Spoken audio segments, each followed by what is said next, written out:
महाशिवरात्रि मनाने के दो कारण बताए जाते हैं। पहला यह कि इस दिन भगवान शंकर की शादी हुई थी। दूसरा यह कि ईशान संहिता में बताया गया है कि फाल्गुन मास की कृष्ण चतुर्दशी की रात्रि में आदिदेव भगवान शिव करोड़ों सूर्यों के समान प्रभाव वाले ज्योतिर्लिंग रूप में प्रकट हुए थे। जहां तक विवाह की बात है तो पुराणों में विष्णु लक्ष्मी विवाह, गणेश जी का रिद्धि सिद्धि विवाह, राम सीता विवाह और रुक्मणी कृष्ण विवाह के साथ ही शिव पार्वती के विवाह की भी खूब चर्चा होती है। इस विवाह की चर्चा हर पुराण में मिलेगी। भगवान शंकर ने सबसे पहले सती से विवाह किया था। यह विवाह बड़ी कठिन परिस्थितियों में हुआ था क्योंकि सती के पिता दक्ष इस विवाह के पक्ष में नहीं थे। हालांकि उन्होंने अपने पिता ब्रह्मा के कहने पर सती का विवाह भगवान शंकर से कर दिया।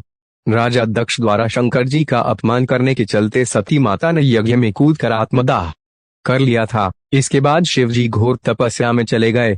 सती ने बाद में हिमवान के यहाँ पार्वती के रूप में जन्म लिया।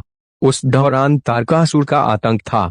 उसका वध शिव जी का पुत्र ही कर सकता था, ऐसा उसे वरदान था, लेकिन शिव जी तो तपस्या में लीन थे। ऐसे में देवताओं ने शिव जी का विवाह पार्वती जी से करने के लिए एक योजना बनाई। उसके तहत कामदेव को तपस्या भंग करने के लिए भेजा गया। कामदेव ने तपस्या तो भंग कर दी, लेकिन वे खुद भस्म हो गए। देवताओं के अनुरोध और माता पार्वती की तपस्या से प्रसन्न होकर बाद में शिव जी ने पार्वती जी से विवाह किया।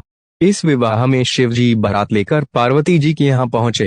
कहते हैं कि शिव जी की बारात में हर तरह के लोग, गण, देवता, दानव, दैत्य आदि कई थे।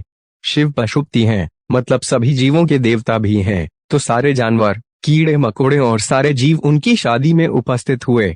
यहाँ तक कि भूत पिशाच और विक्षिप्त लोग भी उनके विवाह में मेहमान बनकर पहुंचे। इस बारात को देखकर माता पार्वती की मां बहुत डर गई और कहा कि वह अपनी बेटी का हाथ ऐसे दूल्हे के हाथ में नहीं सौंपेगी। माता पार्वती ने स्थिति को बिगड़ते देखकर शिवजी से कहा कि वे हमारे रीति रिवाजों के अनुसार तैयार होकर आएं। इसके बाद शिवजी को दैवीय जल से नहलाकर पुष्पों से तैयार किया गया और उसके बाद ही उनकी शादी हुई।